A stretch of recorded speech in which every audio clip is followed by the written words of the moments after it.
What can I even say? But welcome, ladies, gentlemen,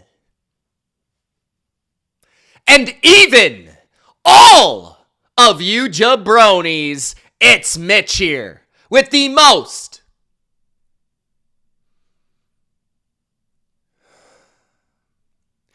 electrifying, accurate, and honest reaction to NFL Week 16.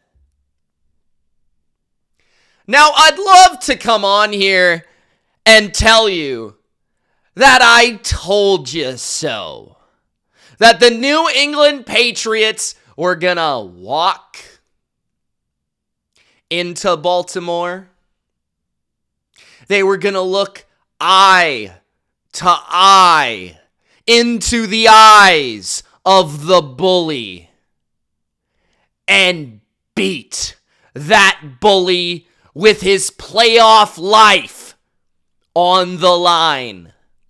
But unfortunately, there will still be one or two or maybe three of you jabronis that want to sit there and say, but Mitch, we didn't have Lamar.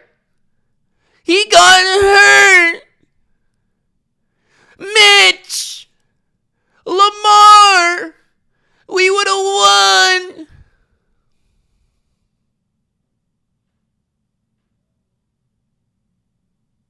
First of all, do I look like someone who cares?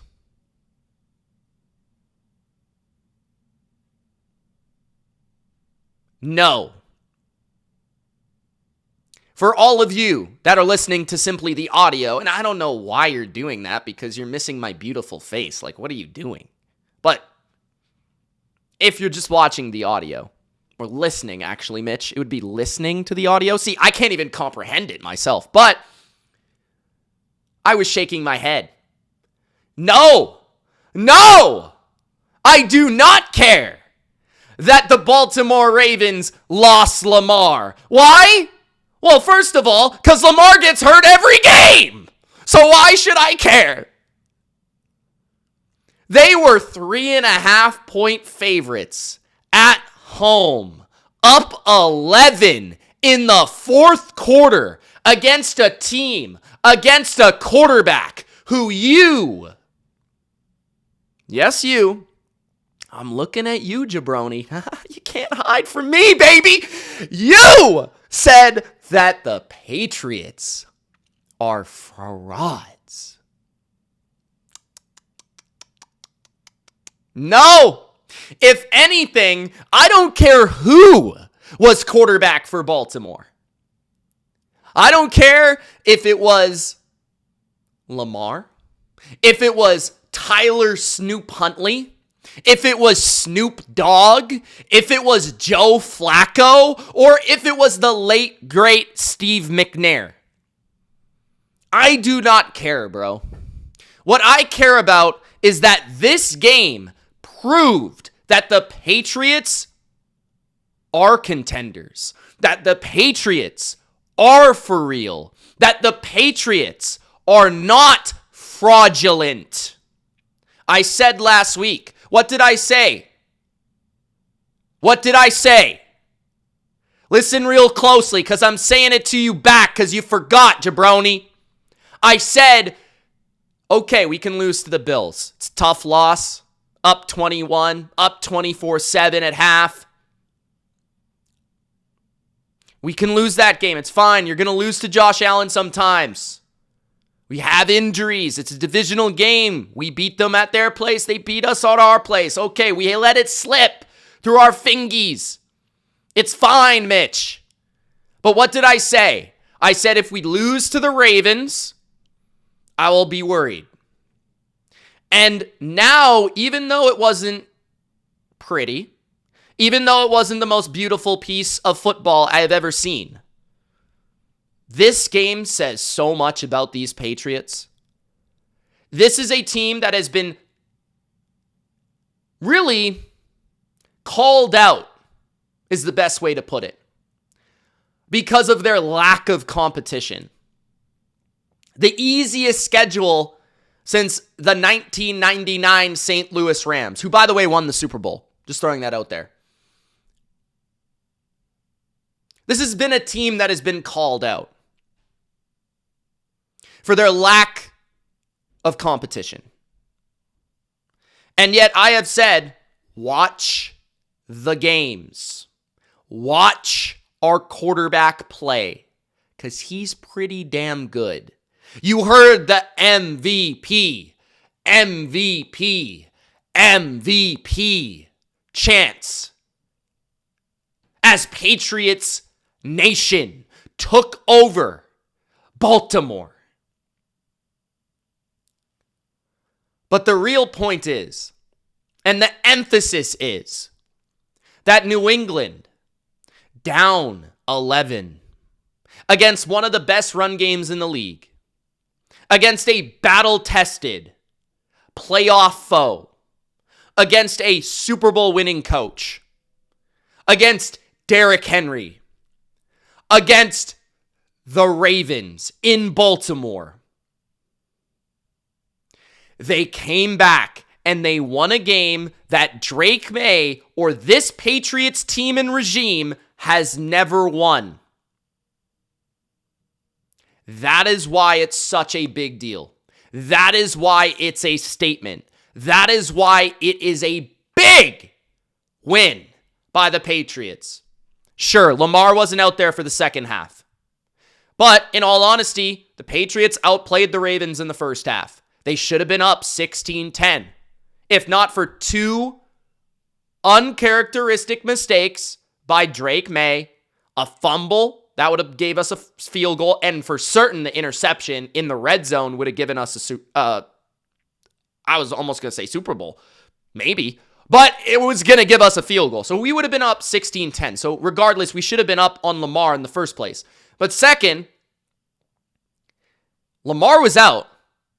The Ravens dominated the third quarter. They were up 24-13 with Tyler Huntley, who to that point was playing pretty perfect. And we showed character in our comeback. Yes, we. Because I'm leading the charge of Pats Nation, baby. We came back. The Patriots came back. They showed heart, character, championship-like pedigree and poise. And that is a question that, as much as you love Drake May, as much as you love this Patriots team, as much as I believe in this team, we have not seen that type of win from this team. So a comeback was something that needed to be checked off the list. Beat the Bills in Buffalo, check. Beat a top-tier defense. Let's call it one of them Cleveland, check. Beat another good team, Tampa on the road, check. Panthers at home, check. Beat whoever it may be, a great quarterback. We have checked a lot of boxes so far. The Patriots. This was not a box that the Patriots have checked. A comeback. And they did it on this night. 24-13. They come back. I said, guys, it's not over. We have 3 timeouts, a 2-minute warning, 12:50. That's a lot of time. What did I say? All we need is one stop. 15 points in the fourth quarter. The best quarter of offensive football from the Patriots in a long time. And we get it done. And it wasn't like we got a call. We didn't get a call. The refs screwed the Patriots on a pass interference no call in the fourth quarter. The Patriots had more penalties, at least meaningful penalties in this game, that extended drives. Not false starts and stuff, but like the Patriots nearly beat themselves with multiple turnovers and a stupid fake punt that gave the Ravens a touchdown and a short field. So I look at this win and it wasn't pretty. It was sloppy. It wasn't perfect. But you need those wins. You need those wins. You need those fourth quarters. It was nearly the opposite of last week. The Patriots were up 21. The Patriots were up 17. They lose the game against Buffalo. How will they respond?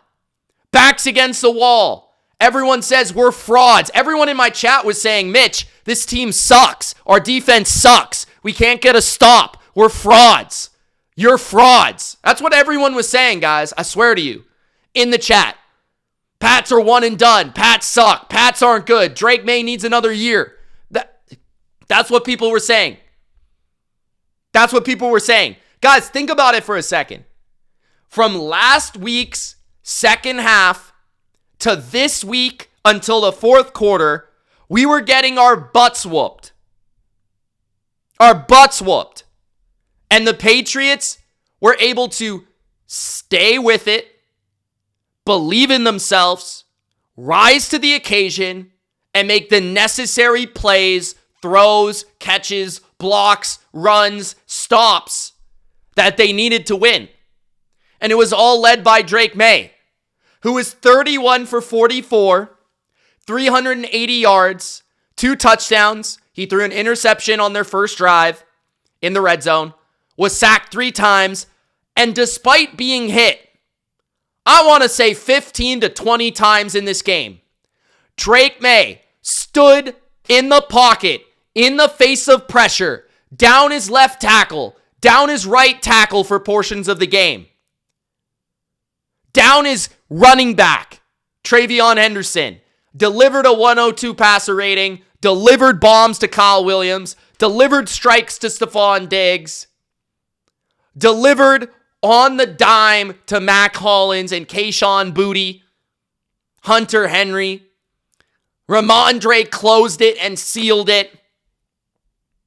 And man, this team deserves a lot of love and credit. It wasn't pretty. It wasn't beautiful. It wasn't dominant. It was none of those things. I'm not trying to say that. I'm not trying to say that this means the Patriots are going to win the Super Bowl. But what this does mean is that I believe in the Patriots. This was a win. I believe that if they're down in the fourth quarter, they can win the game. I believe that they can win any game. They're 7-0 on the road. 7-0. 7-0. Drake May was stellar. A 44 attempt win on the road against a desperate, hungry team that needs it so bad. The Ravens needed this like their life depended on it, guys. They needed this game. This was their best effort of the season. It was all in. This was the healthiest the Ravens have been all year until Lamar gets hurt. And the Patriots were able to win. That's why they were favored. They were 3.5-point favorites because people thought that the Ravens would mystically glue it all together with their healthy roster. But they choked, as they typically do in these situations. They've given up lead after lead after lead, Mr. Harbaugh, who does need to be examined for his job security. And this is a Ravens team that ultimately has not beaten good teams this year. They beat Chicago with Tyler Huntley. I was saying this in my chat. They're like, oh, Lamar's not playing. Lamar. I'm like, guys, the only quarterback that's beat a winning team is Snoop Huntley. He beat Chicago. Otherwise, they've lost to every other team with Lamar Jackson. They lost to the Lions. They lost to the Bills. They lost to the Texans. They lost to the Rams. Those were without Lamar, right? I think that was with Cooper Rush, actually. So those are like don't even know if those games count. They lost to the Chiefs with Lamar, who are not even that very good, right? They lost to the Steelers with Lamar. They had not beaten an above 500 team all season. and they were favored over the Patriots. So, breaking it down, and excuse me to other NFL fan bases, but guys, this game, this moment for Pats Nation deserves the love. It deserves the affection. It deserves the analysis. Okay? Ramondre Stevenson, I thought played very well, especially in the fourth quarter. 8 carries, 51 yards, a long of 21, a ceiling touchdown. Stevenson was huge in this game because Travion went down and Stevenson had to step up, running the ball, catching the ball, blocking, and doing all that stuff. I thought Diggs had a great game. Diggs on third down, Diggs on fourth down, 9 catches, 138 yards on 10 targets. 9 catches, 138 yards on 10 targets for Stephon Diggs. That's why you signed Stephon Diggs. That's why you bring him in. And Stephon Diggs has been one of the leaders of the team. The vocal leader of the team, I would call him, next to Mike Vrabel. The voice of the players. And Diggs kept this team's heads high while they were down. Matt Collins made some nice catches vertically down the field. 7 catches, 69, 9 targets. Kyle Williams with the game-changing bomb over the top, a beautiful catch to beat Marlon Humphrey. Drake May with some big-time poison throws. Henry had 6 for 35 and a touchdown. Stevenson caught the two-point conversion. That was a critical 2-point conversion. You know, maybe ultimately it doesn't really matter that much, but it made it a touchdown lead in the end. Okay? So the Patriots offense, I thought, really had a strong game. When you really break it down, I mean, we beat ourselves. The Patriots should have scored 34 points, 38 points in this game. If you really think about it, the Patriots could have scored 35 points in this game. So, against that Baltimore defense that has been pretty good lately, that's a really good performance against this defense on the road with their season on the line. Healthy defense with your backup tackles. Like, that's a really good game from Drake May in the offense when they really needed it. 24 first downs, 2 for 3 on fourth down. The one failure was the fake. So 2 for 2 when it mattered, right?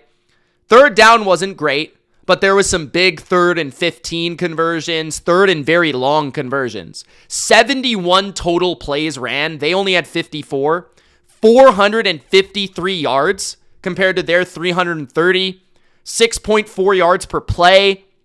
Right? Like, the Patriots were the better team. Despite trailing in the fourth quarter, they were the better team.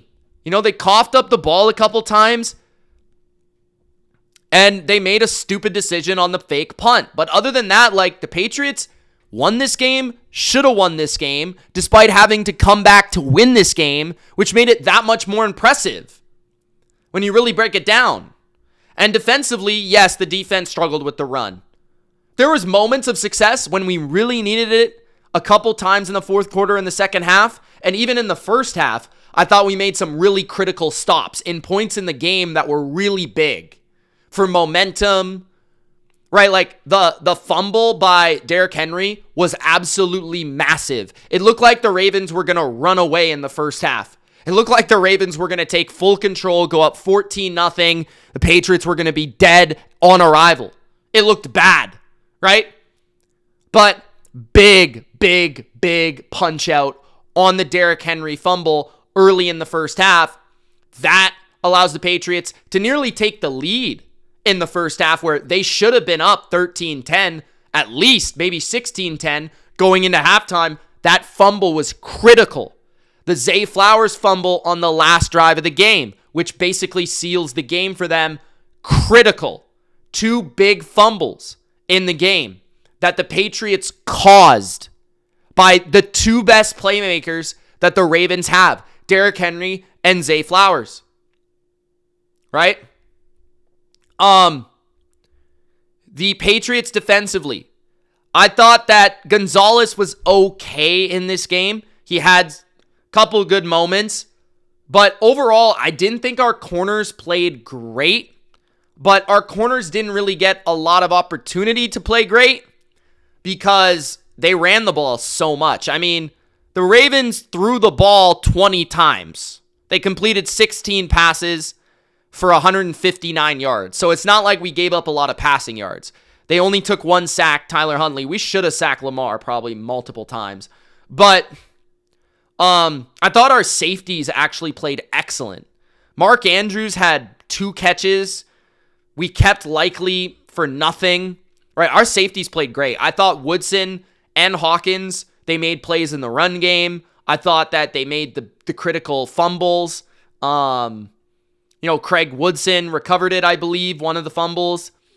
I thought Tavai had a couple good moments. Chason had some big moments in the game. Anthony Jennings had some nice moments in the game. But defensively, we do miss Milton Williams and Robert Spillane. I mean, this is a different defense, a different run defense. And this is what I want to say. It's that much more impressive that we're winning without our left tackle and our highest paid defensive player and our probably most critical, communication defensive player. Robert Spillane plays every snap of the game for the Patriots. He's their middle linebacker. He's really good against the run. He's a thumper. Not having Spillane and Milton Williams has killed our run defense the last couple of weeks. And we still were able to win this game. So the Patriots defense it's going to look a lot better when we have those guys on the field, which they will be back for the playoffs. They will be back. So this will be a lot better fundamentally on the run defense department. I actually thought our defensive game plan wasn't bad. We did have, we played more man coverage in the back end. We kind of tried to sell out and stop the run. We had moments of stopping it, but we also had moments of not stopping it. But I thought fundamentally from a sound perspective and thought and idea, I thought that our defense from an idea standpoint played well.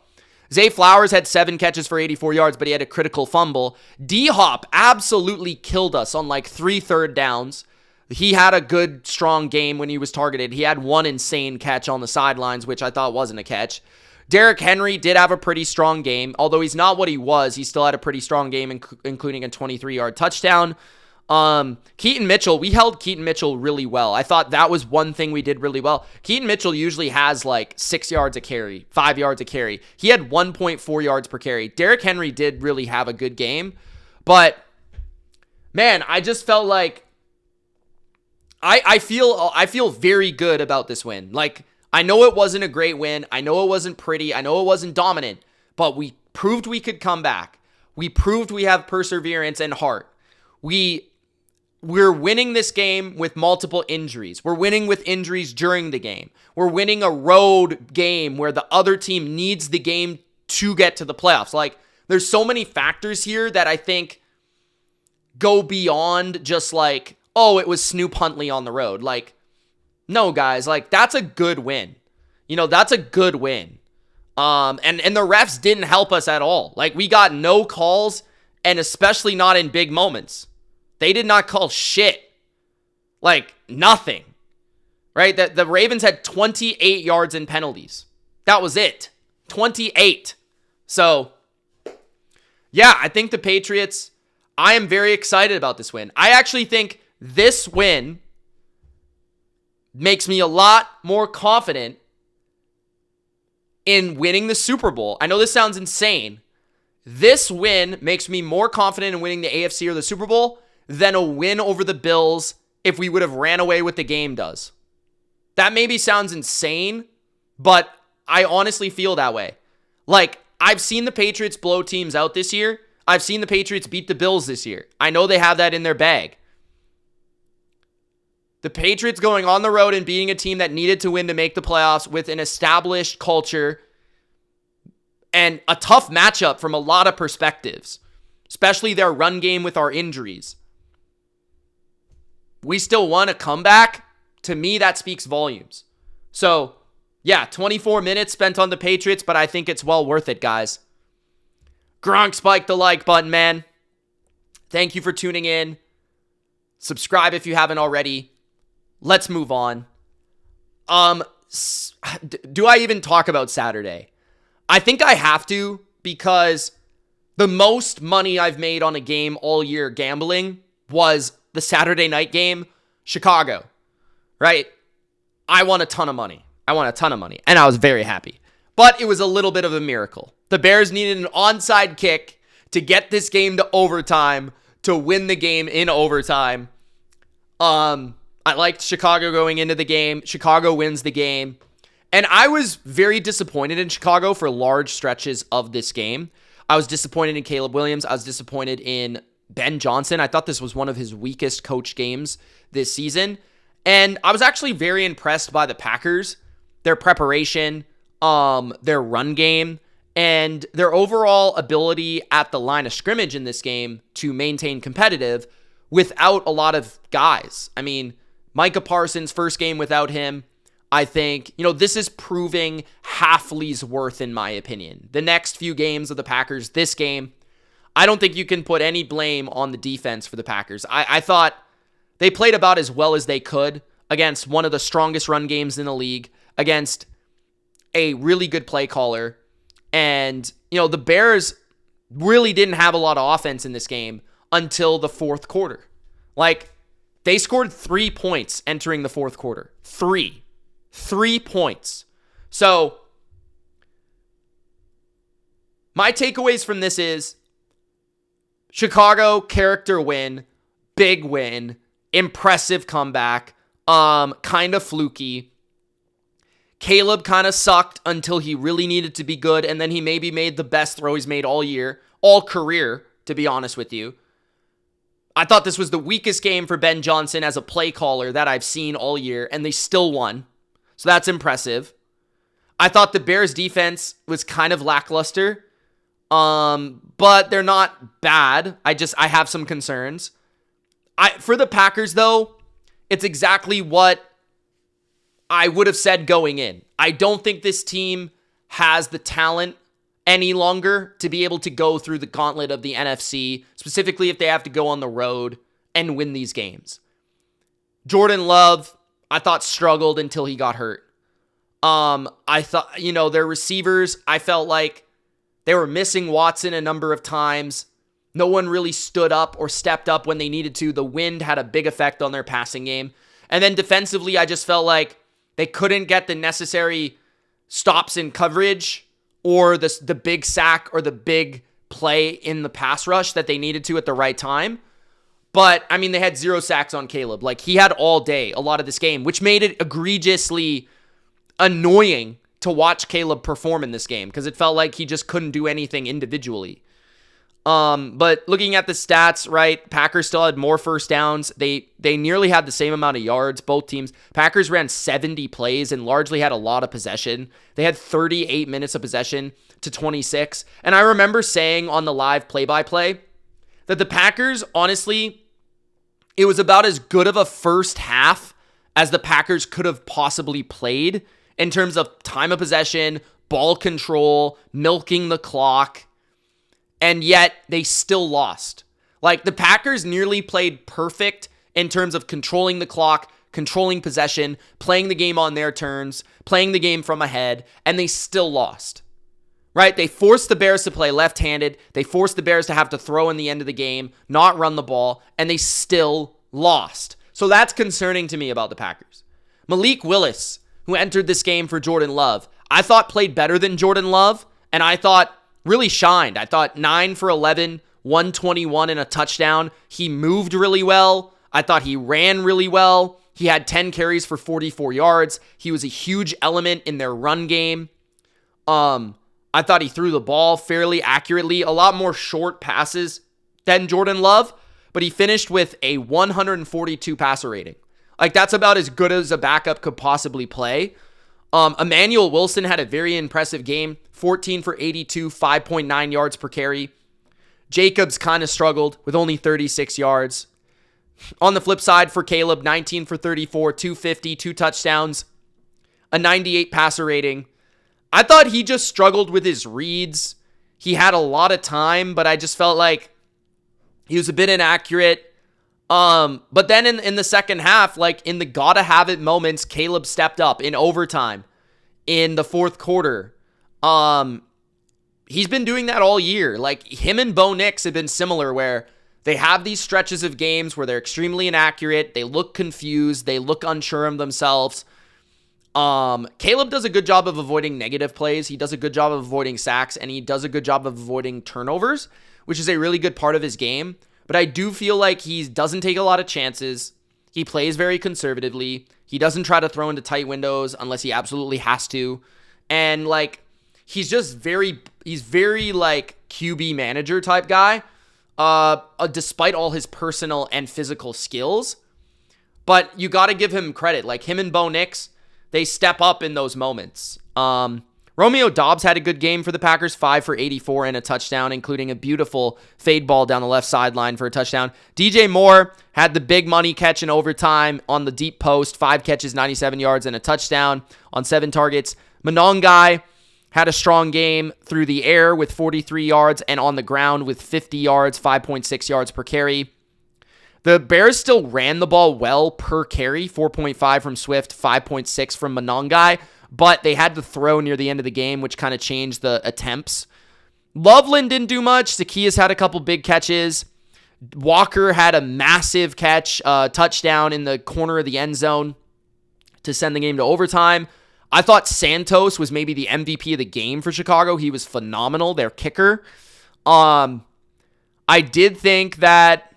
What else? Montez Sweat, I thought, actually had a very good game. What else? TJ Edwards was pretty good in the game. CJ Gardner-Johnson, I thought, had a really good game too. And then for the Packers, anything I'm really missing? I don't remember any standouts defensively, but I thought their defense just hung in really well. Nate Hobbs had a pretty good game for a lot of it. Quay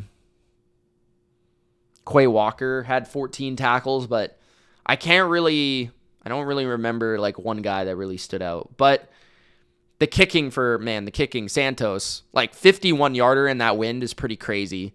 So yeah, he had a great game. Drew Dahlman really struggled in this game. He had some bad moments. Also, the Bears, I thought, like, the worst play of the game was they went for it on 4th and 1 on their first drive of the game, and they snapped the ball over their running back's head on some sort of trick play.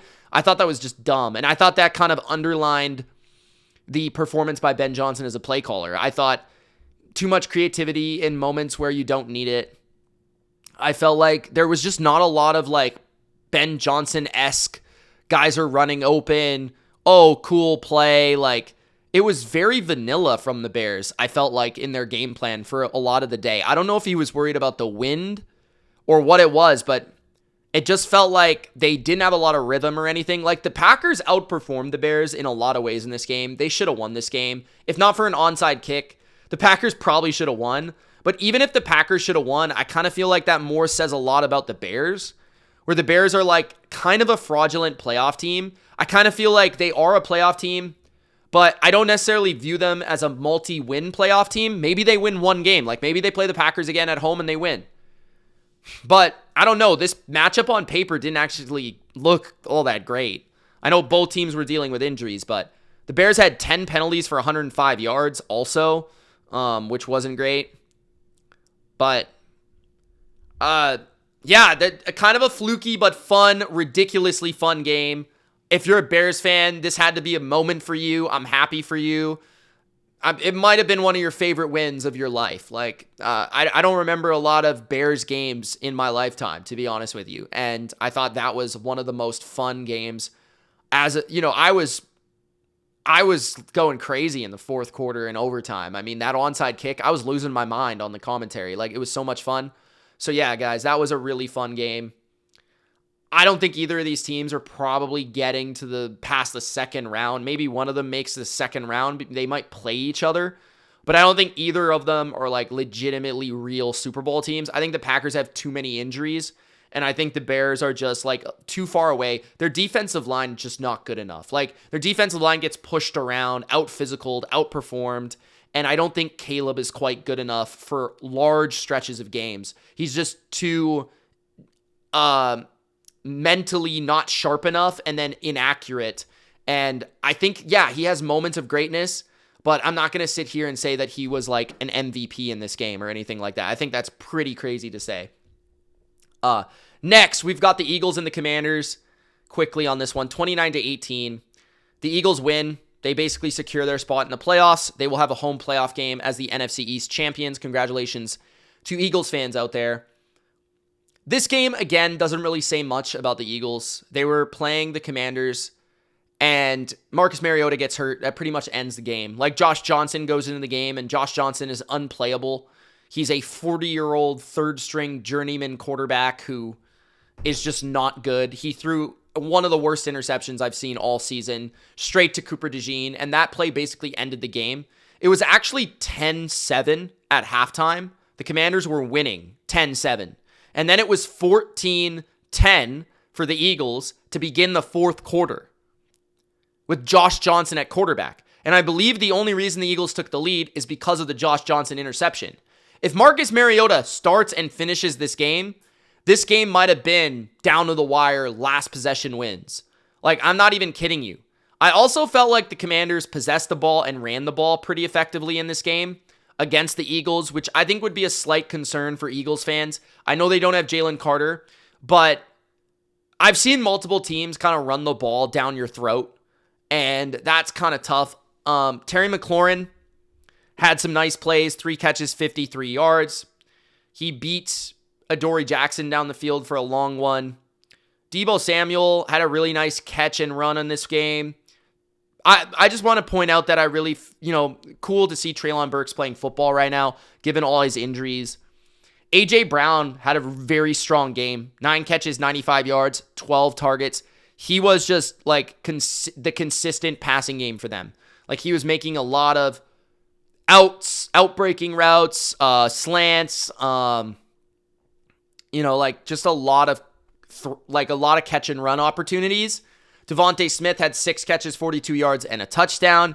Dallas Goedert had 3 catches, 32 yards, and a touchdown, so their main targets got it. Saquon had a strong game, a spin move, ridiculous run. He had a couple awesome touchdowns in this game, like absolutely ridiculous, cool touchdowns. He had a 48-yarder, 132 yards. Saquon has looked a lot more like Saquon from last year, the last couple of games. That's nice to see if you're an Eagles fan.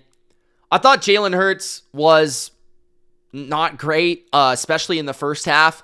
I didn't think he was bad in the second half. He got going a bit, but 22 for 30, 185. I mean, that's 6.2 yards per attempt. 2 touchdowns, 111 passer rating. He got sacked twice. This is a terrible Commanders defense, like a really bad Commanders defense. They don't have a pass rush. They're terrible in run defense. They're bad in their secondary. And the Eagles, for spurts, just couldn't move the ball and couldn't put it together. And, Elliott was also terrible in this game for the Eagles kicking the ball. He was horrible. I think he missed both field goals. And then at the end of the game, I just found it very odd. Sirianni decides to go for 2 in a situation where you don't need to go for 2. He calls a timeout with 2:02 left in the game when the game is clearly over. The Eagles are fighting people on the field. Sirianni was, in my opinion, being a massive dick in this game. I don't know if anyone else noticed this, but I just felt like the Eagles had very little class at the end of this game.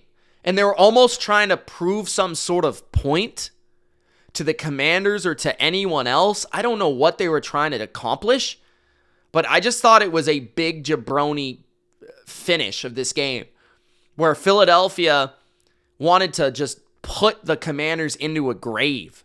And it's cool, man, you're playing Josh Johnson. What are we even doing here? Go home. You know what I'm saying? And then you got Big Dom involved and stuff.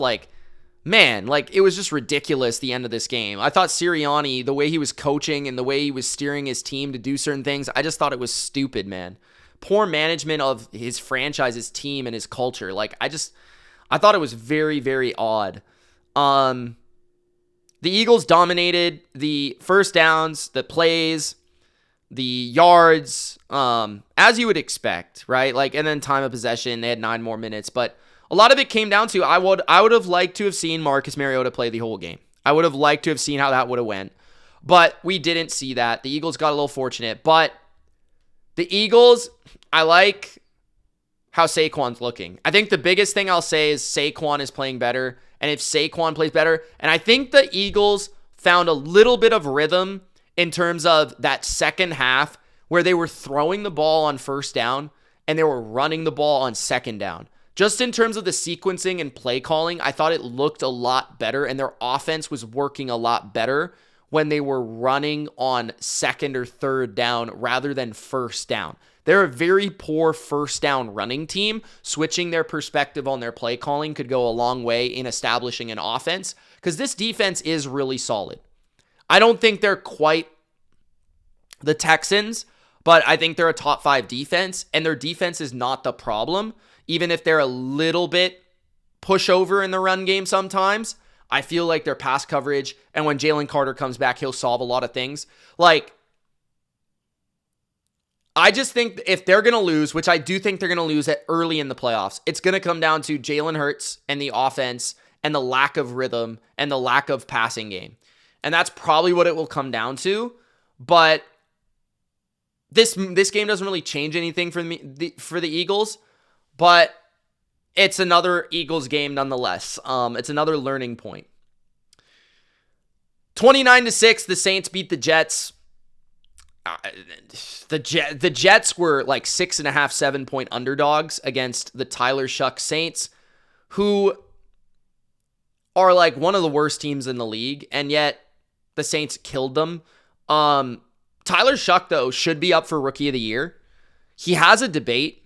I think he's won now like 4 games or like 3 or 4 in a row. He again attempted 49 passes in this game, 32 completions, 300 yards, a touchdown, and an 89 rating.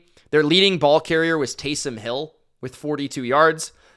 Olave had the best game of his life. He had 10 catches for 148 yards and single-handedly eliminated me from the fantasy playoffs on 16 targets with 2 touchdowns. Juwan Johnson had 8 for 89 as well. And the Saints were really kind of running it up in the fourth quarter. They were up for pretty much the entire game, and then they just kind of ran it up in the fourth quarter. Nothing to really say other than Tyler Shuck is the dude. Tyler Shuck is the guy.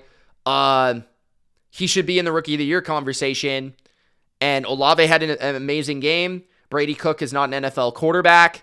And the Saints also had 8 sacks. And I noticed that they blitzed quite a bit against this Brady Cook, and they were able to get to him on a lot of third downs. Quickly on the stats, Saints had 11 more first downs. They had nearly 300 more yards. Saints had 400 yards. And only 3 penalties for 30 yards. And they also had, 5.3 yards per play. The Jets had 3.1. I think at this point, though, the Jets are the first team in NFL history without an interception in 15 games.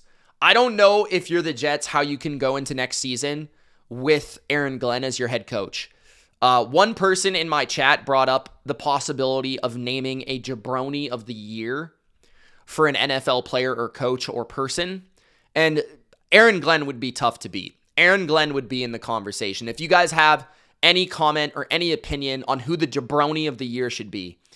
And the jabroni would be described as a person that makes stupid decisions, a person that sucks at their job, a person that single-handedly loses their team games, and a player or person that represents an absolute fool in every way, shape, and form. And Aaron Glenn just looks like a man that is not up to the task. And I said that before he was hired. I said that when he was hired. I said that when he danced on the Bucs sideline. This guy is so inept. They fire Steve Wilkes, who was a terrible hire in the first place. And his defense, he's a defensive coach. He still refuses to call defensive plays. His offense has 12 first downs, so it's clearly not going well on that department. And his defense does not have an interception in 15 fucking games. Like, are you kidding me? So to me, that's just fireable, okay? Next, the Tennessee Titans beat the Chiefs 26-9 in a game that I picked the Titans. I'm not that surprised that they won. I'm not surprised that the Chiefs literally did not care about this game.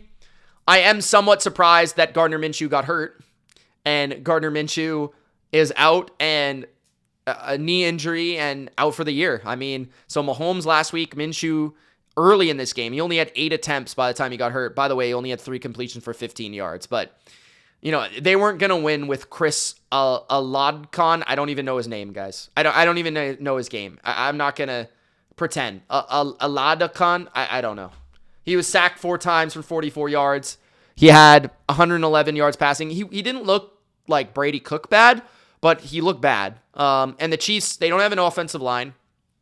Their defense didn't play poorly, but they were on the field for a lot of the game. Cam Ward made some of the nicest throws that he's made all year, and I thought he actually had one of his most complete games of the season. He didn't turn it over with an interception, right? He was 21 for 28. He had 228. He only was sacked twice. He had a 122 passer rating, and he made some big explosive downfield throws. And the Titans, again, ran the ball really well. They've been running the ball really well for the last month or so. Tony Pollard had 102 yards on 4.9 yards per attempt. No one's really done that against the Chiefs in a long time. Tajay Spears had 52 yards, 4.0 yards per attempt, and a touchdown. Their rookie receivers made some plays. And the Chiefs, they just, I don't know. I don't want to say that they gave up, but I don't really think they cared. They had 9 first downs, guys. The Chiefs had 9 first downs. They had 43 plays of offense. They were 1 for 9 on third down. They were terrible. 21 minutes of possession. They got completely outplayed by one of the worst teams I've ever seen in my life. So that speaks volumes. I don't know how much that says about the Chiefs moving forward to next season, but this game really didn't matter for them. If anything, they benefit from the loss from draft position. So it is what it is, but give credit to the Titans. They're still playing hard. I think they've actually gotten a lot better since firing Callahan. I think McCoy has actually made them better. I think that Cam Ward's gotten better. Their run game's gotten better. Their O-line's gotten better. Their run defense is better. The Titans are competitive right now. They're not an absolute joke. So I think that's heading in the right direction for them, to where if they make some right moves, if they have a good draft, I think they could be a sneaky team next year where we're talking about them being somewhat competitive. I wouldn't be surprised by that. The Los Angeles Chargers beat the Cowboys 34-17 in what was a very good first half. Back and forth duel, 21-17 at the half. And then the Chargers completely erased Dallas's offense in the second half. Justin Herbert had a very, very, very efficient game. A 132 passer rating, 23 for 29, 300 yards, 2 touchdowns. He made every throw. He made downfield throws. He made underneath throws. He handled whatever pressure came his way. He wasn't sacked. This was a very complete win for the Chargers, an impressive road win for the Chargers. It started off rough for their defense. I felt like Dallas kind of did whatever they wanted. Dallas threw the ball deep to George Pickens a couple times for big plays. CeeDee made some plays. Dak moved the ball, as he does. 21 for 30, 244, 2 touchdowns, 0 interceptions, and still statistically a really strong game. It just got to the point where Dallas kind of gave up in the fourth quarter and they put Joe Milton in the game. And once the Cowboys kind of realized that they got stopped one too many times and the Chargers were not going to get stopped, the Cowboys kind of called it quits. But the Cowboys couldn't run the ball in this game as well as I would have thought. Javonte only had 34 yards. Malik Davis only had 23. That's an area of weakness for the Chargers that was not exploited. So I think that's a thumbs up or 2 thumbs up for the Chargers. Hampton had a strong game. He looks very good. Just watching him, power, speed, the stride looks good. He looks healthy. He looks strong. He looks ready for the playoffs. He's impressive. Herbert had 42 yards rushing and a touchdown, 34-yarder. Haskins had 4 for 14 near the end of the game, trying to milk the clock. Quentin Johnson had a strong game, 4 for 104 and a touchdown. He beat Trayvon Diggs 3 or 4 times in this game. Trey Harris, until he got hurt, had a good game, 4 for 54. Keenan Allen had 5 for 44. Ladd McConkey had 4 for 43 and a touchdown. Everyone got involved. Pickens had a good game, 7 for 130. As I mentioned, he had a couple deep balls in this game. Lamb had 6 for 51. They held him mostly in check. And The Chargers, I would say this is an impressive win. Like I said, I don't think this was their best defensive game, but this is probably a top 5 offense, top 3 offense in the league in the Dallas Cowboys. And they were able to make the adjustments at halftime, have a dominant third quarter, and their offense was able to be balanced. Their offense was able to protect Herbert. Herbert had a great game. They passed the ball all over a bad defense. And this is what you should expect from the Chargers against a bad defense. And I was uncertain how well it would look. I didn't think it would look this good against the Cowboys defense. As bad as the Cowboys defense is, the Chargers offense has been that bad to where I wondered, how would it look? How would their O-line look? How would the protection look? How would Herbert look? How would this go down? And I thought the Chargers were a lot more impressive than I would have thought. I thought they were going to win. I picked the Chargers to win, and the Cowboys were favored, by the way. But I was impressed nonetheless that they were able to win by 17 in Dallas in a tough spot to win against a team that maybe didn't really care to win, but a team that is talented and a team that has a very good offense. So I think this is a good win for the Chargers. And if I was a Chargers fan, I'd be proud of that effort and how it sets us up for the playoffs. I still look at the Chargers and I think that another game that's really going to prove to me what I think of the Chargers in the playoffs is Denver. Because Denver is a game that pass rush on the road, it's going to be really difficult for the Chargers to handle. I think more likely than not, the offensive line of the Chargers is going to cost them a playoff game, and it most likely will be their first playoff game, whether it be at New England, at Jacksonville, whether it be at Denver, whatever it is. I think it's probably going to cost them. But I look at them and I say their defense is really good, and if Herbert can play heroically, they can hang with any team. So 34-17, nice win in Dallas. 23-20, Buffalo beat the Browns. This was a shockingly close game. The game appeared like it was going to be more of a kind of easy effort by the Bills and a win, and I wouldn't exactly call this a stressful game if you're a Bills fan. Bills fans can disagree if they like in the comments and let me know what you thought of this game. But I did think that there were some big exclamation points, like big, how would I put it?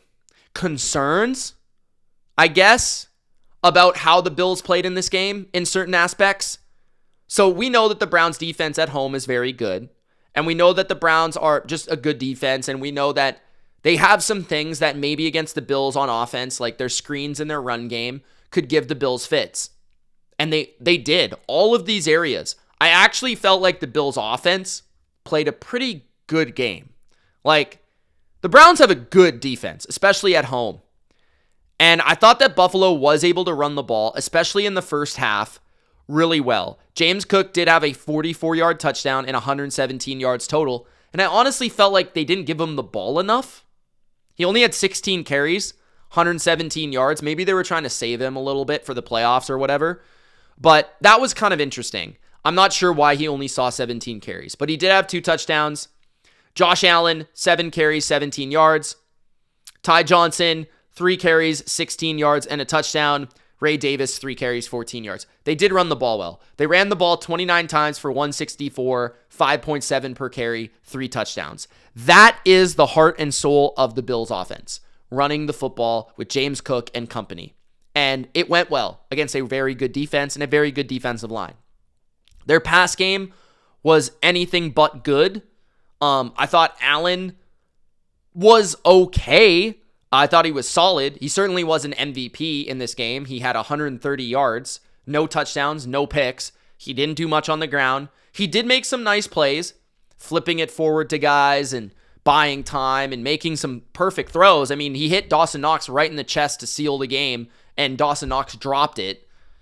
They even went for it on some 4th down, some high leverage situations that they didn't get.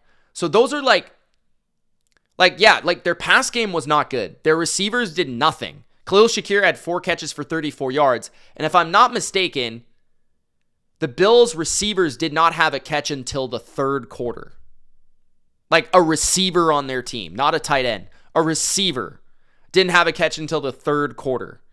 Right? Palmer had 1 for 2 yards. Shavers had 1 for 21 yards. And other than that, Shakir had 4 for 34. That is not good enough. Again, Like their tight ends, Hawes had 2 for 26. Knox had 1 for 10. Kincaid was shut out. Cooks sucks. I mean, I love Brandon Cooks. He's washed. I don't like saying he sucks because he used to be a good player, but he is clearly washed. Greg Rousseau had a very strong game against Cleveland. He had 2.5 sacks. He should have had like 5. He hit the quarterback 7 times, which speaks to what I just said. Jordan Poyer had an interception, which was tipped. Had a sack, half a sack. QB hit, 11 tackles. Matt Milano had 9 tackles, 2 quarterback hits. Tre'Davious White didn't have his worst game of the year. I will say that. I think Shaq Thompson might have got hurt. If I'm not, I might be wrong about that, but I thought he might have got hurt. Bozo was quiet in this game, but Cleveland did turn it over numerous times, as they always do. Their special teams, as it always is bad. Shedeur Sanders had 20 completions for 5.4 yards per attempt. Nearly all of his completions were screens. Like, I don't know what the chart looks like, but I want to say he completed 18 screens.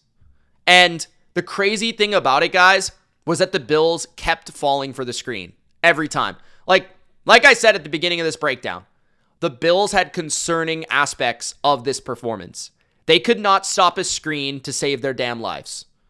Every third down, it felt like in the first half, the Bills would blitz and the Browns would throw a screen and they would get a first down. Also, the run game. Judkins was having a decent game until he got hurt. He got hurt in a massive way. Raheem Sanders had only 3.8 per clip, but he wasn't bad. They were getting beat on the edges by receiver runs too, like Malachi Corley, Travion Williams. These guys were able to hit some big runs. Shedeur even made some nice scrambles, 4 for 49. He led the team in rushing. The Browns are not a good running team this year, despite their reputation of being one, but the screens and the yak was so bad from the Bills defense. Like, this game doesn't appear to be that bad of a game from the Bills defense, but it was not a strong game. I would not say the Bills defense played well. The Browns had more first downs, they had more yards, and they had more passing yards. Both teams had 5 penalties. Like, the Browns had 11 more minutes of possession. Like, the Browns could have won this game, guys. But Shedeur took some really bad sacks in bad moments. He threw 2 picks that his receivers didn't really help him, but he was really inaccurate. If Sanders was an average quarterback, this is a loss. Like, this is a loss. If Shedeur isn't shit, this is a loss, guys. This is a loss. Myles Garrett did get half a sack in his pursuit of the record, so good for him.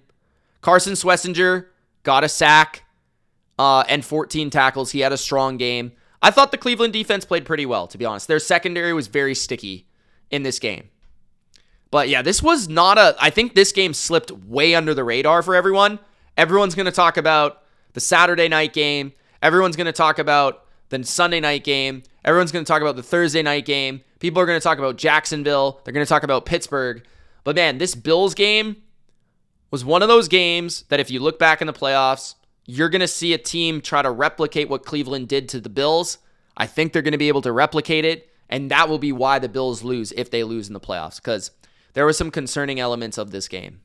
I don't like to say that as somebody that thinks the Bills are one of the teams that can win the Super Bowl. Minnesota and the Giants, game that meant nothing, but the Vikings win and they cover, so it helps Mitch's best bets. The spread was 2.5. JJ McCarthy did get hurt again, so at this point, you've got to say, like, he's injury prone, he's a Band-Aid, like, he has a problem. I didn't see the injury myself, but I thought JJ played like utter dog shit until he got hurt in this game.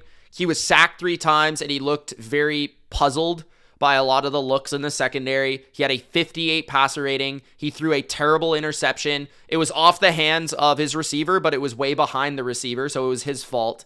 He should have, he fumbled the ball for a touchdown. He should have, I think, been pick sixed for a touchdown, if I'm not mistaken, but I think it got called back. I could be thinking of something different, but I'm pretty sure he almost threw a pick 6 and fumbled for a touchdown, and he only played like half the game. He got hurt, he got pulled. Who knows? He's been hurt and pulled and soft benched like 4 times this year. Mac Brosmer he's just not a NFL quarterback. He's not a threat out there. He's like Shador or Brady Cook. Like, they don't stress a defense. Like, Max Brosmer, the entire defense just lines up in the box when he gets in the game. Like, the Vikings don't trust him one bit. Like, they trust JJ a little bit. JJ has a big arm. JJ can make some plays. Brosmer cannot make any plays. He is just not playable. And he was 7 for 9 for 52 yards. He made some decent underneath completions, but it was not anything special. Jackson Dart was fucking awful. He was 7 for 13, 33 yards. He had an interception, a 4 QBR, a 27 passer rating. He was sacked 5 times. He had no idea what he was looking at in this game. And Jackson Dart did not even throw the ball, I want to say, in the first quarter of the game. I don't even think he attempted a pass until the second quarter. Tyrone Tracy had 71 yards despite that on the ground for 4.4 per clip. Devin Singletary had 47 on 4.3. They still ran the ball in the Vikings. Like, they still ran the ball despite Jackson Dart being an absolute jabroni in this game and playing like absolute dog shit. These quarterbacks were terrible. Guys, this was an unwatchable football game. Wan'Dale Robinson led the team with 19 receiving yards. Justin Jefferson finally had a decent game with 85 yards on 6 catches. Defensively, the Vikings were outstanding in pass defense. They did allow some runs, but Allen had a sack. Van Ginkel had a critical game-closing sack and 2 quarterback hits. Eric Wilson had a sack. Redmond had a sack. So if you count sacks, right? Like, Dart dropped back. He attempted 13 passes. He dropped back 18 times. He was sacked 5 times. He was sacked 5 times on 18 dropbacks. That's terrible. That is terrible. Kicking-wise, Richard had a good game, 3 for 3. That was good. And then Sauls had 2 for 2. But I actually thought the Giants' defense played really well. Brian Burns had 2 sacks. I thought Holland played well. Chauncey Golston had a sack and 3 tackles for loss. Carter had a sack. Javon Holland had a pick 6 on J.J. McCarthy. Carter was lined up offsides. Now, Carter actually had a good statistical day. He had 4 quarterback hits, a sack, a tackle for loss, but that would have tilted the game. The Giants would have won this game if Carter does not line up offsides. This was a defensive battle, absolutely. Both defenses played really well. Hats off to them, but these quarterbacks were horrendous. Like, absolutely unplayable. So bad. Cincinnati beat Miami senseless in Miami, 45-21. Joe Burrow was 25 for 32, 309, 4 touchdowns, no picks, 146 rating. Too little too late for the Bengals. Joe Flacco entered the game late to seal it. Chase Brown had not 1, not 2, but 3 touchdowns, 2 through the air, 4 catches, 43 yards, and 2 touchdowns. T. Higgins had 3 catches, 53 yards, and a touchdown. Jamar Chase had his 9 for 109, of course. Higgins had some really nice catches and plays and a touchdown. Chase Brown had a really strong game. He was kind of struggling early, and then he found his way in the second half and really dominated the third quarter. Chase Brown might have had 3 touchdowns in a row, if I'm not mistaken, in the third quarter. Quinn Ewers' numbers weren't terrible, 20 for 30, 260, but he threw 2 picks and had a 66 passer rating against the Cincinnati Bengals. Devon Achane had another decent game, 15 for 81, 5.4, and a touchdown. Waddle had 5 for 72. But again, like, Miami, this is probably the most fireable game I've seen from Mike McDaniel in a while. Just in terms of, first of all, why isn't Zach Wilson playing? Why is Quinn Ewers on the football field? Second of all, the team got lambasted, absolutely annihilated and embarrassed at home by a team that's 4-10 entering the game. Yeah, they're Joe Burrow and they've been hurt and all that, but this is the Bengals defense, and you score 14 points until the fourth quarter garbage time, and then you eventually score 21. That's fireable for an offensive coach against the worst defense in the league. That's fireable, right? Miami's defense also got moved around, pushed around, and sliced and diced. The Cincinnati still had 0 sacks, which is impressive. Yeah, like, the Bengals dominated. They did whatever they wanted through the air. There's nothing to say. This game did not matter. I'm hoping Cincinnati gets a defense next season. Another game that didn't matter, Atlanta and Arizona, 26-19. Atlanta, this was the Bijan show. Bijan was unbelievable in this game from what I saw. 16 for 76. He also caught 7 for 92 and a touchdown. Just the way he moves, manipulates, cuts, like, he's just different, man. I think he's the best running back all around in the league. He's just different. His vision, his cuts, his stop-start, his change of direction. I thought Cousins was fine. I think he is definitely, unlike some of these guys we're watching, he's definitely a serviceable bridge quarterback. He's not as bad as his bad. He's not as good as the Tampa game, but he's fine. You know, him and Brissett are a similar level of fine. I actually thought Atlanta's defense played pretty damn good in this game, considering like the Cardinals have been kind of scoring on everyone, but they didn't score. You know, they had 19 points at home. Brissett had 15 incompletions, only 16 completions. He had 200 yards, a touchdown, interception. That was with Michael Wilson, who had an amazing catch. Trey McBride, 4 catches for 27 yards. Elijah Higgins had 7 for 91. Marvin Harrison played. All of them played. Trey McBride, everyone. So that's a good game from Atlanta's defense. Kyle Pitts had another strong game and a touchdown. Drake London did return, but he did next to nothing. Tyler Algier had his garbage time carries. 6 tackles for loss by the Falcons. Their defense played really well. I give them credit. Falcons were the slight favorite on the road. They were the better team, and they won the game. Nothing else has to be said. I don't need to say anything. Game didn't matter. Next, Houston and the Raiders. In a game that, again, Houston and Buffalo this week. 2 teams that a lot of people are very high on. Some people might even say that's the favorites in the AFC.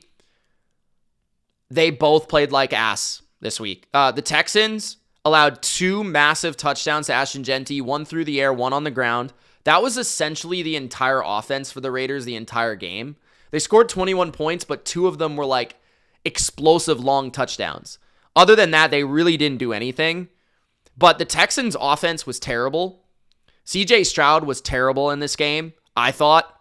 Wasn't sacked, didn't throw a pick or anything, but he was missing guys.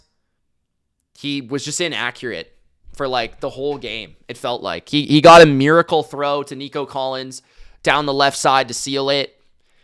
The best offense the Texans had for a majority of the game was just chucking the ball and praying and getting pass interference calls.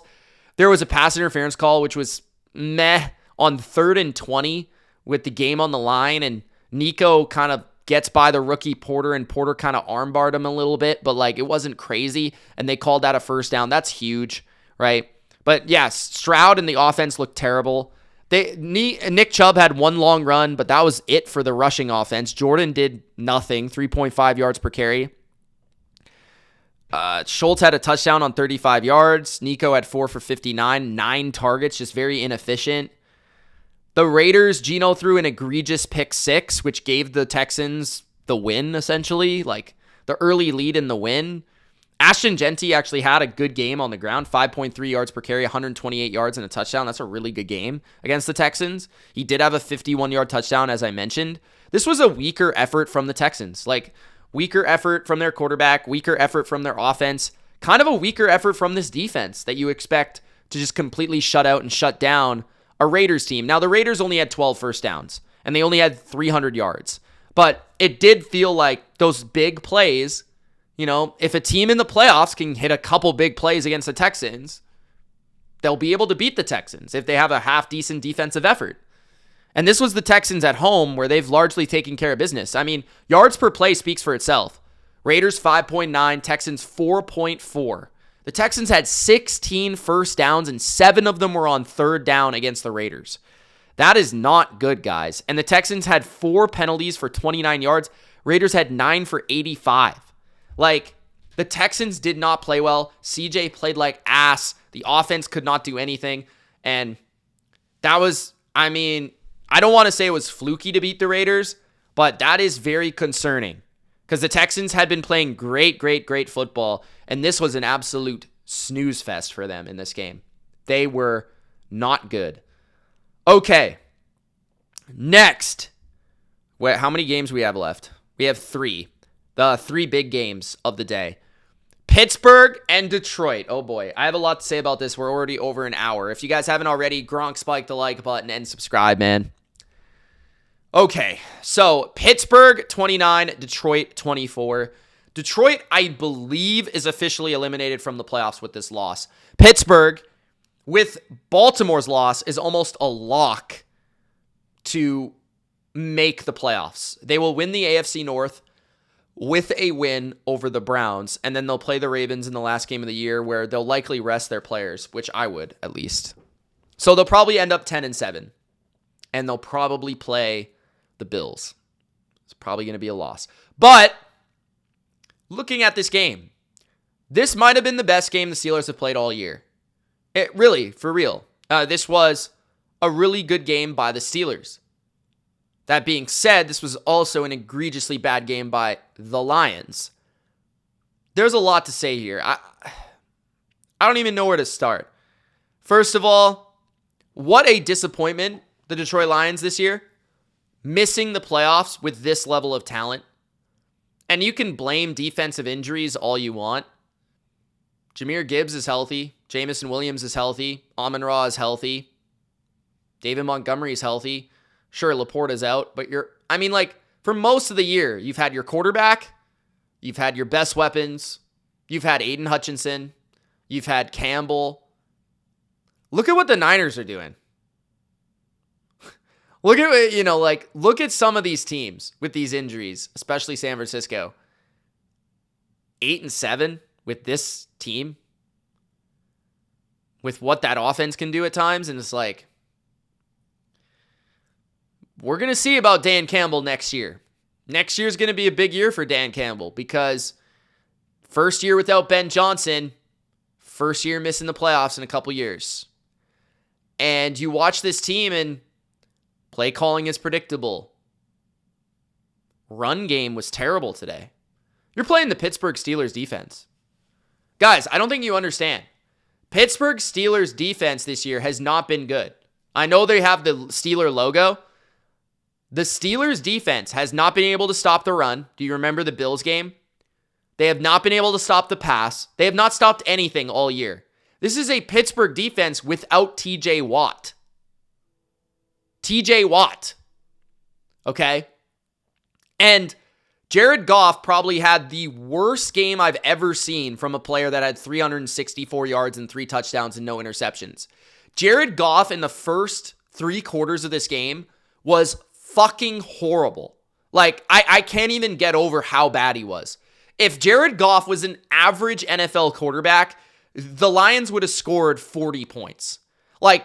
Jared Goff was an absolute chicken in the pocket.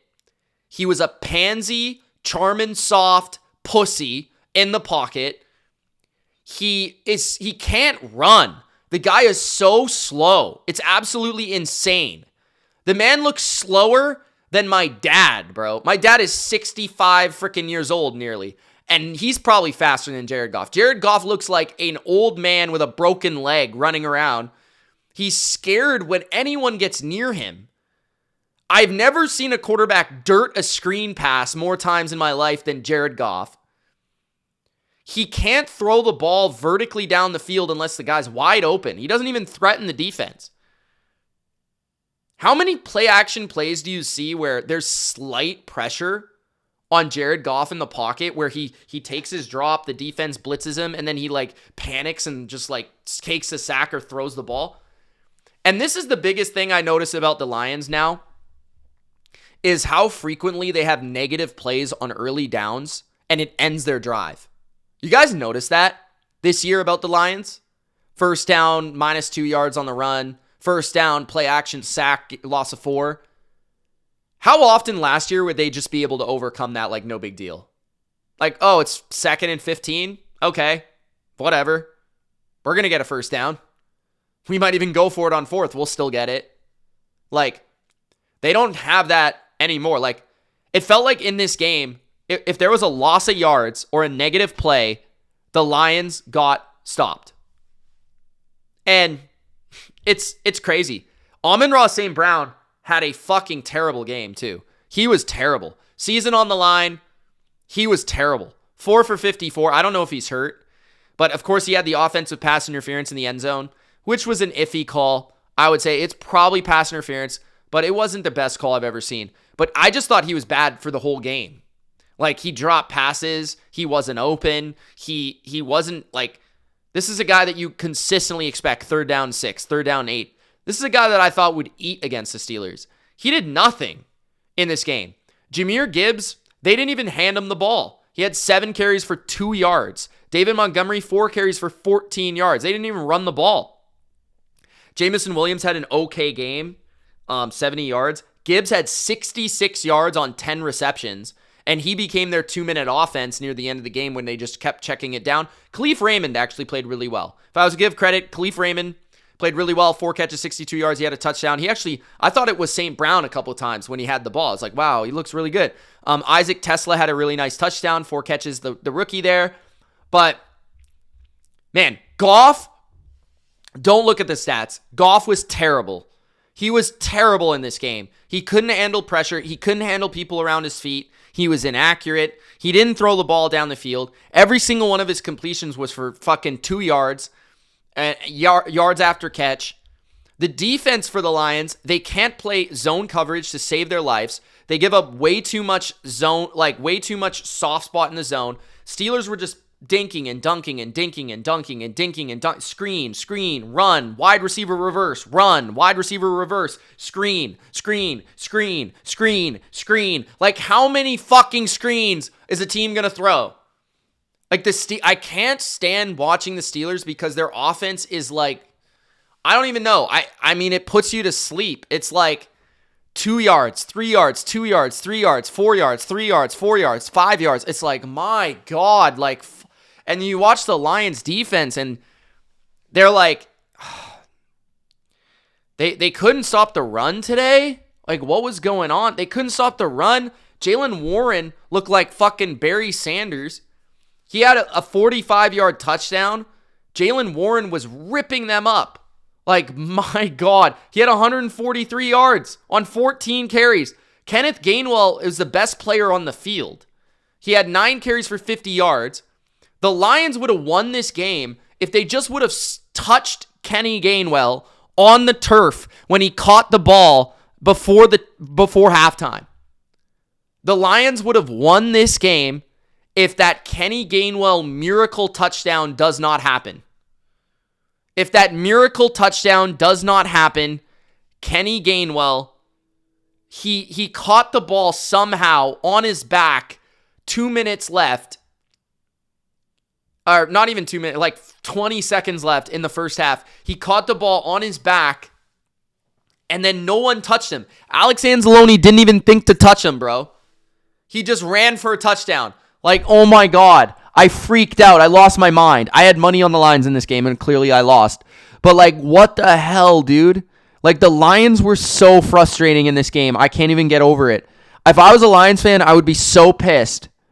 I would be pissed at my coaching staff, bunch of jabronis. I'd be pissed at my pass rush who can't get to Aaron Rodgers. Other than Aiden Hutchinson, I mean, I did say this in the offseason, and I've said this all year. The Lions pass rush other than Aiden Hutchinson literally doesn't exist. And they never made a play to get another defensive end. Like, unbelievable. Jared Goff is a pussy. Like, Kenny Gainwell's mossing you. Adam Thielen's converting third downs on your face. DK Metcalf's punching your fans in the face and then somehow still playing. They're running wide receiver, running back tosses to Jonnu Smith, and they're trolling you. Aaron Rodgers is trolling you. Like, if I was a Lions fan, man, I would be so mad. The Steelers, I thought their defense played well until the fourth quarter. They only allowed 10 points until the fourth quarter. They allowed 14. And a lot of that was like they were playing a lot softer and they barely got away with it. I don't know how, but they barely got away with it. Chris Boswell did kick the ball off the upright, which was really shocking. You never see that from Boswell, but it nearly cost them the game. The end of the game was really strange, though, because you had that fourth down play where St. Brown was called for offensive pass interference, but the ref said, and I'd like any of you guys that know, the ref said that it was a touchdown on the field. It was ruled a touchdown on the field, apparently. The ref said that. And then they called the penalty, and if the touchdown stands, if it's a touchdown on the field, it should be a replay of down, should it not? Because if you accept the penalty, it should be a replay of the down. But Detroit declined the penalty, I guess technically. But if the penalties decline, it should be a touchdown. If Pittsburgh declined the penalty, it should be a touchdown. Right? Unless the ref described it wrong, unless it rather wasn't a touchdown, or there's a loophole in the rules I'm not aware of, or they like the interference was before the touchdown, so that's like some sort of loophole in the rules. I don't know. Maybe you can't forward the ball after an offensive pass interference. I don't really know, but that was a crazy play though. That 2-point that was a crazy play. That was a crazy play. That touchdown, nearly touchdown. Aaron Rodgers played really well. I think Aaron Rodgers is playing really well, just in terms of like his line of scrimmage decisions, his control of the game, the way he's throwing the football. It's really annoying to watch him play right now because he's like dink dunk check down Charlie, and I think it will eventually come back to bite them. But he is doing what he can with the group of weapons he has and the offensive line he's offered. And now that they're starting to run the ball, if they can keep getting some fluky turnovers on defense, they're going to be a feisty team. Now, I personally think that this team is just not good enough on defense to play the way they do on offense to actually win in the playoffs. But I think they've earned it to make the playoffs at this rate. I will give them that. The last 2 weeks, I think, have been their best performances of the year.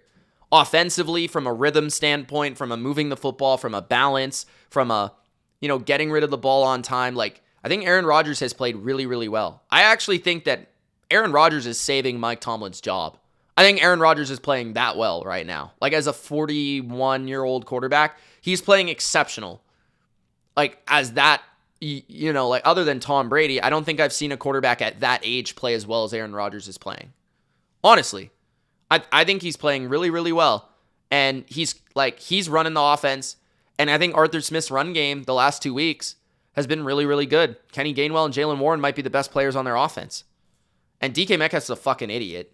He's got to go. He's got to go sit on the bench. He's got to go sit at home for the next 2 weeks. So there's a lot of frustration in this game. I hate watching the Steelers, but it is what it is. Their defense is not good. I can't believe the Lions couldn't take advantage of it. Jared Goff sucks. The Lions, they need to take them look in the mirror. Like, I would be pissed. I'd be pissed, bro. Jacksonville beat the Broncos. Hold on, I'm gonna save that to the end. I think that deserves the main event. I'll go with the Bucs and the Panthers. I don't have like a crazy take for either of these games, I don't think. But 23-20 for the Panthers.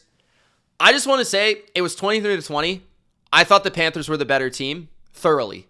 Like, I thought the Panthers absolutely deserved to win this game. 100%. 100%. The Bucs had a very strange game plan in this game. They ran the ball way too many times. Made no sense. Their defense really made no critical stops. I thought Bryce Young had a strong game and honestly outplayed Baker. I thought that the Panthers defense made the critical plays, some critical turnovers, and the Bucs didn't. Penalty-wise, pretty clean game. The Bucs did have 4 more first downs. They were good on third down. Baker had some nice scrambles and stuff. But this was, I think, on the coaching for Tampa. I think, and I brought it up, like Todd Bowles should have been fired after last game. I made an entire video on it. But I do not understand why the Bucs ran the ball so many times. They ran the ball 33 times in this game. I don't know why. Baker was 18 for 26, 145, a touchdown interception. He was sacked twice. He was under a lot of duress in critical moments, and the Bucs could not stop a blitz to save their lives. They could not block a blitz to save their lives. And their offensive line is really struggling. But I cannot even remember how many carries for Bucky Irving and Rashad White and these guys and Sean Tucker went for like 1 yard. And I'm like, this play calling is egregious. Play calling was terrible. I thought just the tempo of the game, the way they were trying to play the game, I just thought it was really bad. I thought the Bucs were really, really, really bad in terms of the way they went about playing this game. The strategy of the game, I thought was terrible. Like, Bucky had 19 carries for 71 yards. Baker had 4 for 49, by the way. Rachaad White, 5 for 45. He had a 39-yarder, though. So if you take the 39-yard carry by Rachaad White out of the game, the running backs had 4 for 6 for Rachaad White, 4 for 3 for Sean Tucker, and 19 for 71 for Bucky Irving. Why did they run the ball 29 times with running backs? Why? Like, I don't know. You've got Mike Evans. You've got Jalen McMillan. You've got Chris Godwin. You've got Emeka Egbuka. Why? Like, I don't know. Emeka Egbuka had 1 catch for 40 yards. Mike Evans, they only targeted him at the 1-yard line. He had 5 for 31. There was a scramble drill at the end of the game, which led to the game-sealing interception for the Panthers. It looked like the Bucs were going to go down and get a field goal and force overtime or something. And Baker and Evans were just kind of off. Baker threw a bad pass, but I think a lot of it had to do with communication. Chris Godwin, 5 for 30 on 6 targets. Like, I could not understand why Mike Evans was not getting the ball in this game. I could not understand why they were running the ball so much. I couldn't understand why Emeka Egbuka had 2 targets. I can't understand this. Their screen game was not there in this game. They didn't really attempt it. It was very odd game plan. And I thought defensively, the Panthers, I thought moved the ball pretty well. Like, I thought Bryce actually had a really solid game. Like, his stats weren't great, but I thought he moved really well. I thought he threw some nice balls to McMillan and Coker on big plays. Just a couple nice scramble drills. McMillan had a good game. 6 for 73, a touchdown on 10 targets. Leggett had 1 big one on a critical drive. Rico Dowdle ran hard but didn't really run efficiently. Hubbard ran more efficiently. But the Panthers didn't even really run the ball that well. And they still found a way to win. I don't know, man. This was a weak game from the Bucs. From like a strategy perspective. That was weird. It was just a weird game to watch. I was like, why are the Bucs running the ball every play? Like, it's like they had a backup at quarterback or something. But hey, big win for the Panthers. They take it, and I thought they were the better team. Flat out, period. I thought they were the better team. I thought they looked like the better team in this game. I did. Jacksonville, Denver. Let me know, Bucs fans, in the comments. 34-20 for Jacksonville. This was actually a dominant win by Jacksonville. They are now 11-4. Denver is 12-3. New England's lurking on the 1 seed. So is Jacksonville. This was one of the most impressive wins of the year by, I think, any team.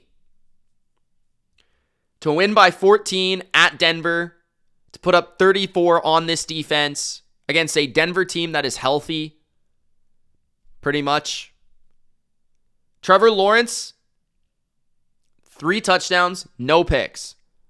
279 yards, 115 passer rating. Travis Etienne, talk about some of the best running backs in the league. I think he's been one of the best running backs in the league this year. Didn't have a great game, had a really nice 24-yard run. But he didn't have a great game, but I just think he's just been so good for their offense this year. He also had a touchdown on a throw to the flat, and I think he maybe broke a tackle and he scored. But this to me was more about what I've been saying about Denver all year. So 1, their offense was very erratic in this game. Again, a lot of dump-offs, quick screens, and swing passes. Their best offense was when they would vertically attack Jacksonville. And there was some big plays there. But Bo Nix was also off. quite a bit early in the game. They didn't make as many high leverage plays as they typically make. Fourth down, red zone, big bombs, pass interference calls that they make in these wins. And they finally saw a game where they couldn't come back, which is another thing. Denver has had so many comebacks, and this was finally a game where it caught up to them. Also, Denver's defense. I've been saying this all year. They play too aggressively. They were taken advantage of on one-on-one coverage time after time after time after time. Crossing routes. Evan Ingram over the top. Stop routes to Jacoby Myers. Parker Washington was unbelievable in this game. He had 6 catches for 145 yards and a touchdown on 10 targets. Quick out routes, option routes, corner routes, like dig routes. Like, he was all over the map. And I even said, like, he reminds me of Edelman. Like, he actually plays like Edelman. The way he is after the catch, punt returner background, like the way he stops, quick stop-start. His route running is actually very underrated. I think he's a very good player. Like I've said all year, I love him as a punt. I think he might be one of the most underrated players in the league. His punt returning, his route running, his toughness. He was excellent in this game. And I think that's a formula for teams to look at against Denver. Slot receivers, middle of the field, slot receivers, and then taking advantage of Riley Moss on occasion. Brenton Strange had 5 for 39 and a touchdown. Another good effort from him. Brian Thomas was invisible, but, he largely took on Pat Surtain.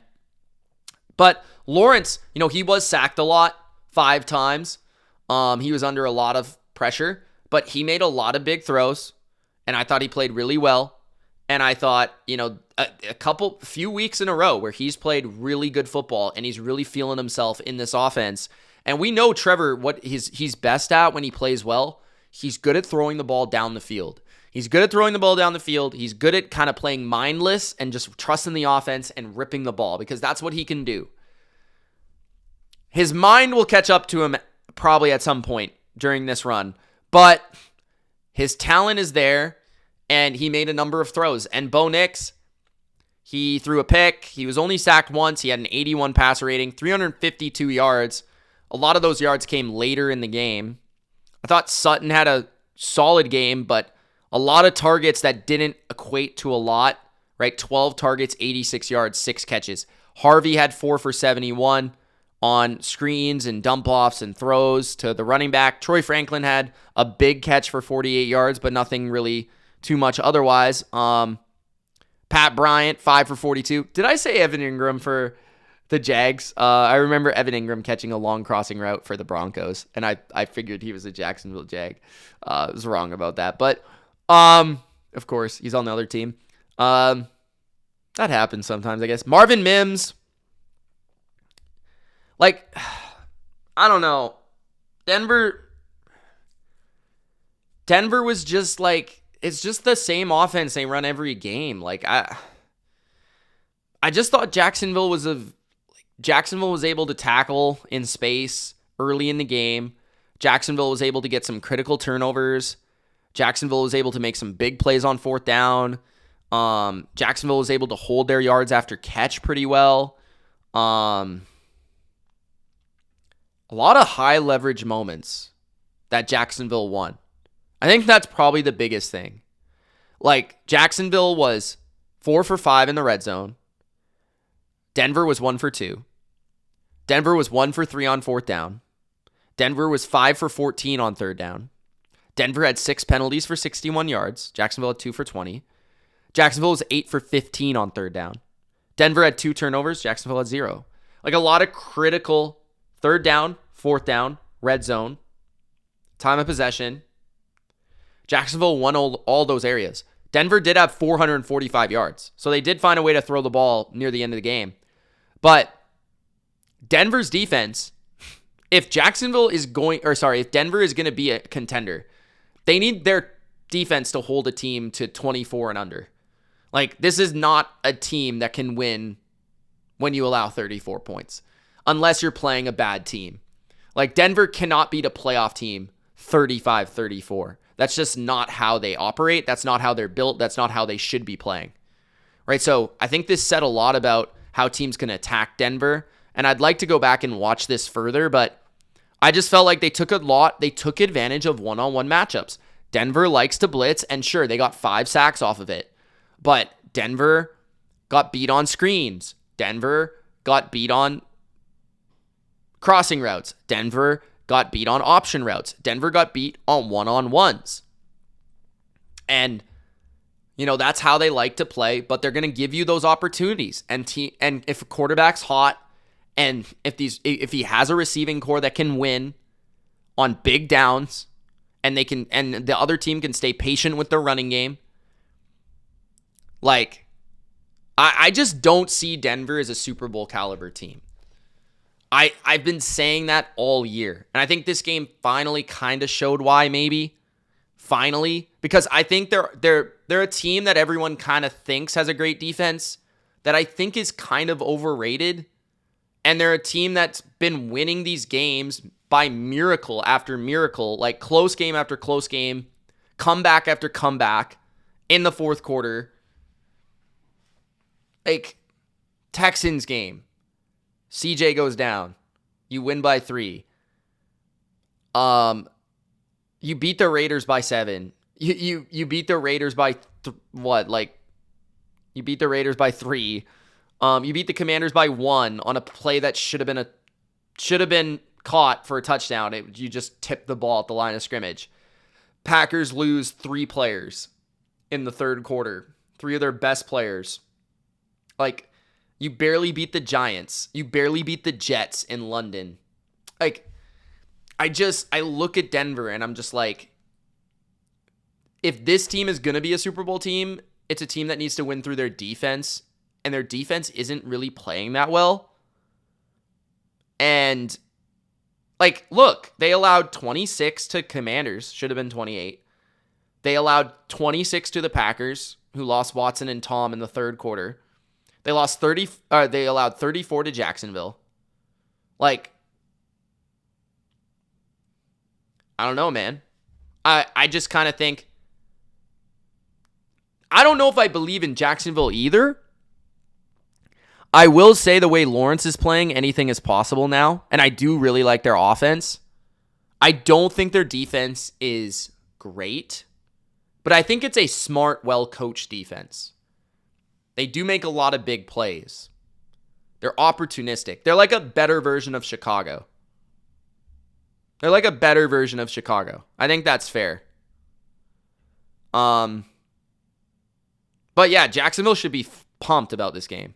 They should be pumped because I think this is a game that actually gives you like a buzz of like, hey, maybe we actually can win a couple playoff games. Like, that wouldn't be crazy to think, especially if we get a home playoff game. So, but that's the thing with this AFC, man. I feel like pretty much all these teams could lose in the first round, or almost any one of them could make the Super Bowl. I mean, the only teams I would be surprised that if they made the Super Bowl, I would be surprised in the AFC current playoff picture is Chargers and Steelers. Other than that, if the Patriots made it, or the Bills made it, or the Broncos made it, or the Jags made it, I wouldn't be like, or am I missing a team?